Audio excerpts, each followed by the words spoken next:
and welcome to Attic Raiders Retro Reviews, where today we're going to be taking a look at creating a giant or ogre for use in fantasy wargaming, whether that's Frostgrave, Dungeons and Dragons, or as a proxy for a Gargant in a game of Warhammer Age of Sigmar, if you're playing with players who allow such a thing. And for this, I've been inspired by a post on the Super Cheap Wargaming group on Facebook by Emiliano Civiletti, who created an ogre out of a fast food toy. So you can see here I've got the same ogre figure which Emiliano used for his conversion, and this is Mulgarath, the ogre from the 2008 movie Spiderwick Chronicles. This particular figure was created for McDonald's for their Happy Meal range, and as you can see it's got some quite nice details. The folding on the skin here and the wrinkle detail is rather good on the chest and stomach, but the head is a little bit to be desired. It's a bit flat, it's not got a lot of depth to the sculpt on the mouth. The face is not great, kind of morphs into his shoulders and his neck here, and of course some of these for our conversion we're going to have to fill some of these gaps between the pieces, and it was supposed to have an action feature so that this would switch on here and he would have a light which lit up in his mouth, but the batteries have run out. That doesn't work anymore. So for this conversion we're going to have to remove the batteries so that there's no leakage or corrosion. We're going to have to fill the screw holes here, the switch holes, and we're going to have to jazz him up a bit, make him much nicer and add some more details which are missing from him. But you can see that he's a really rather nice scale for wargaming. Here is a Games Workshop knight figure and he scales rather nicely with that as a giant. So we're going to have a go at converting him into something that looks a lot better. Opening up the back battery compartment, you can see that these batteries are not designed to come out or be replaced, so we're going to have to cut those out and get rid of them. But once they're safely removed and they're not going to corrode in there, we can screw it back in place and crack on. I don't like the head on this giant or ogre, so we're going to use the cutting disc on my Dremel and cut it off completely, being careful not to cut too deep into the rest of the body. There's still a screw in there that's keeping the head on, so we're going to have to undo that and then the head can come off. Bulb removed, and now it's time for the sanding disc on the Dremel in order to start tidying it up a bit more. Again, just being careful not to take off too much. We're going to be adding a much smaller head, so there's going to be a big hole which we need to fill. I don't want to use too much of a modelling compound, so I'm just using some tin foil in order to fill in those big gaps first. Now I would normally use Milliput for filling the gaps, but I don't actually have any on hand. I prefer Milliput because it's much softer and easier to work with, but since I don't have any I'm going to use green stuff here, which is much harder and it's a bit tougher to work with. So we need to knead these two pieces together, warm them up, and then start filling those gaps. So I'm going to push it directly onto the tinfoil and then spread it out with my finger, filling in all of the holes. And I'm going to use a bit of white spirits on my finger or my knife in order to soften it a little bit so that it can be smoothed out.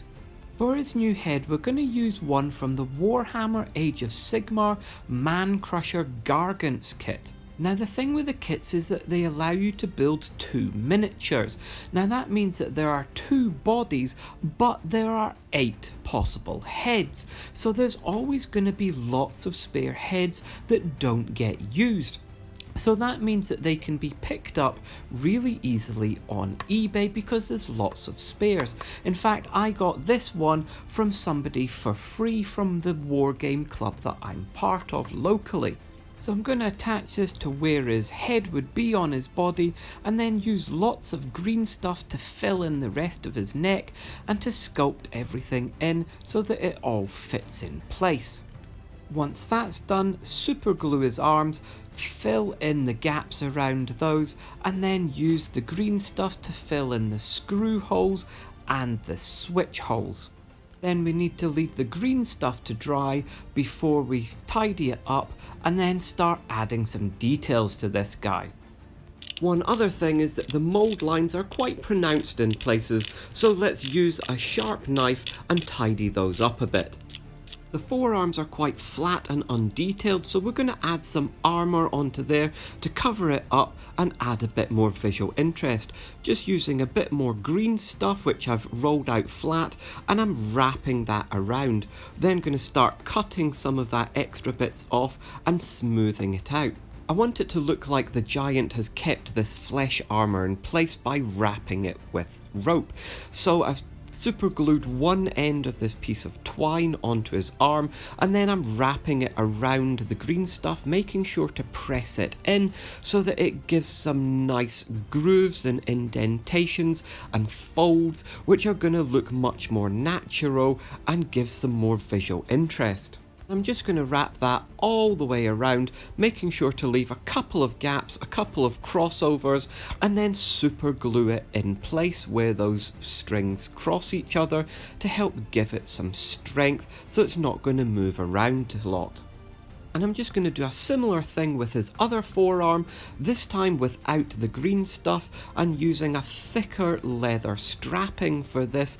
I'm just going to glue it at one end, wrap it all the way around and make some interesting crossovers, so we're adding more detail onto here and making it more visually interesting. Now this ogre has already got a sculpted on loincloth in order to cover up his giant dangly bits, but we want to add some more clothing to him. So for that I'm going to take some PVA glue and mix it with a bit of water, round about a 50-50 mix ratio. Once that's all been stirred up and mixed together, it should give a really runny consistency, which you can then dip some material into and absolutely soak that so that when it dries, it's going to dry really hard. You can use any material for this, but I'm going to use a disposable wet wipe which has been left to dry out. It's really cheap and it is really thin, which means that you can get some really nice folds and textures on this small scale that you might not get with thicker material. Just cut it to shape, then drop it into the glue, mix it around, get it nice and soaked, and then squeeze out as much of the glue mixture as you can so that it's not going to drip everywhere.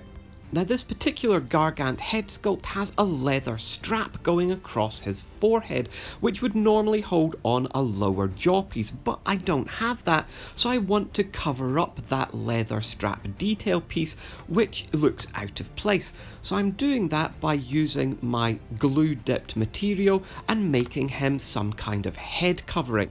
And you can just push and fold this into place till you're happy with it.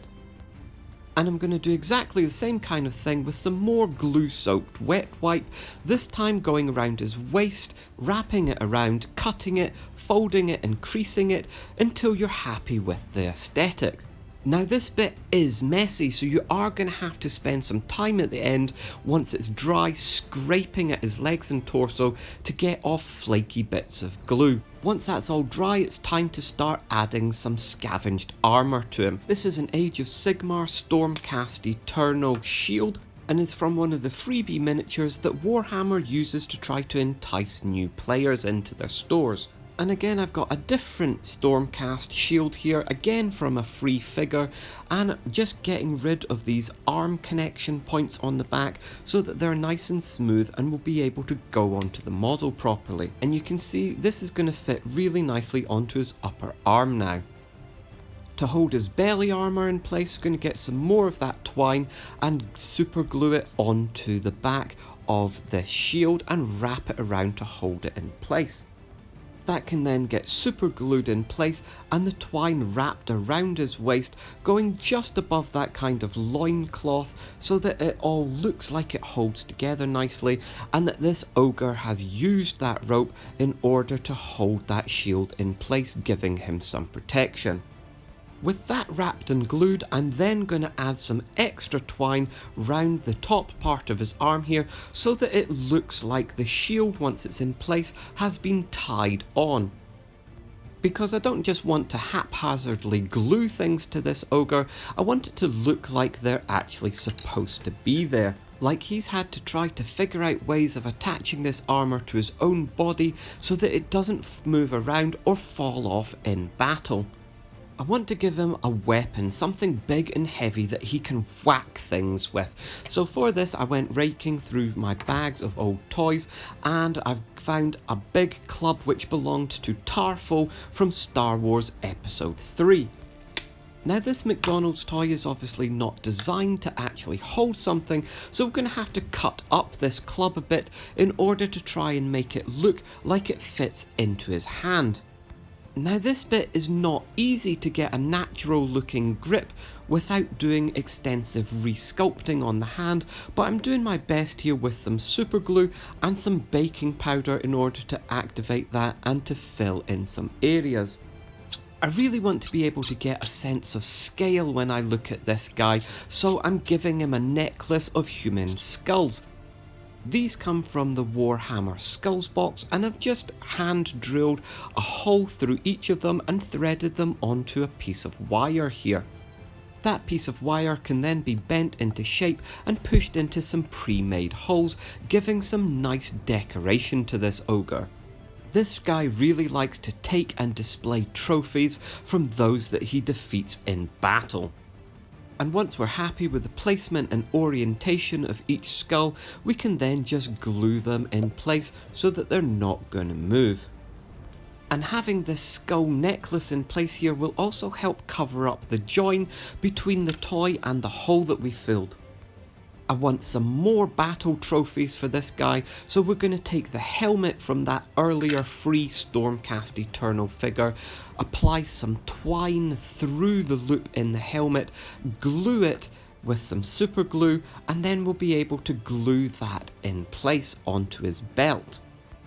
Harkening back to his ale guzzler origins, we're going to take a barrel and we're going to have that on his belt as well. You can get scale barrels from lots of places these days, but this particular one was from a row of barrels that I got as part of a really cheap pirate playset.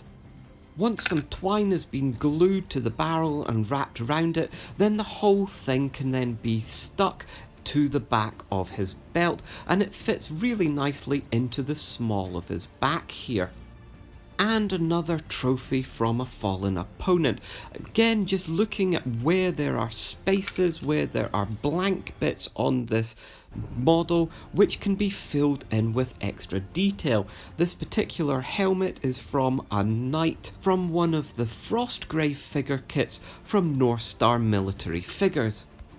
Again, I've just drilled a hole through the top of the helmet, put some string through before super gluing it all in place.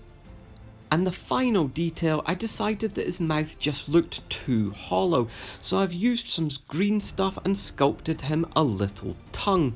I'm just going to poke it into the mouth, make sure it's the right size, and then press it into where it should be, and press a little bit of detail into the center of the tongue, a little bit of a groove, poke it down, make sure it all looks good. And with a little bit of cleanup on the teeth and some drying time for that green stuff, that will be him finished and ready for some paint. You can see I've added a little bit of extra twine around his club, and that was just to cover up some of the holes that were in the club, which were for the original Wookiee figure to hold it, but looked a bit out of place. But I think that's really come together nicely, and that Gargant head scales beautifully with this McDonald's figure. With a bit of grey primer sprayed over everything, you can see that it really brings all those disparate elements together into a cohesive whole. But grey is really not this guy's colour, so let's get some paint on him, which is a step that I'm not going to record because it would be a much longer video. So let's go straight to the finished article. And here he is in glorious Technicolor. I've just painted him up using Warhammer Citadel paints and a little bit of Revol acrylics. He's got these rather painful looking bony growths coming out of his back and shoulders, and that's because that was part of the original Mogarath toy, because he was a kind of tree ogre, but I've painted them to make it look like some kind of chaos corruption, or that he's got some really horrible kind of infection. I've tried to get lots of different variation into his skin tones. You can see, as well as beiges and pinks, we've also got some blues and some violets in there. And all of his armour and shield trophies are weathered and rusty looking. I've got to say, I really am quite pleased with how this has turned out in the end. He's ready for battle and looking menacing. When it comes to the Warhammer Age of Sigmar Giants or Gargants, I'm not really the biggest fan. They do have absolutely fantastic details, and I love the head sculpts. They've got really great facial features and they express a lot of character. I'm not so keen on the pose that they're in though, with the long strides that they're taking, and their arms and their legs are just too long and gangly for my liking. I'm also not a big fan of the sewn-on clothing that they're wearing, and I don't really like the beer belly that they've got. But taking the best part, the head, and putting it onto this McDonald's fast food toy really does produce a fantastic giant figure. It's much stockier, much leaner, much more muscular looking, and it's much more ready for war. I think this Kitbash produces a really great looking figure. The official Gargant figures come in at 11 centimeters, and this one comes in at 10 centimeters and 3 millimeters, so it's just 7 millimeters off the official height, so it actually fits in really well with Gargants if you want to use them as an actual proxy for Warhammer. But if you're not, if you're just using them for any kind of fantasy wargame, then they're going to look great wherever you use them for. But I hope you've enjoyed what you've seen here and it's given you ideas and you try it out for yourself. If you do, please let me know in the comments down below. And if you like what you've seen here today, please remember to like and subscribe. And I always love hearing from everybody, and I read everything that's posted. Tune in next time for some more vintage board games or wargaming builds, and we'll see you on Attic Raiders Retro Reviews.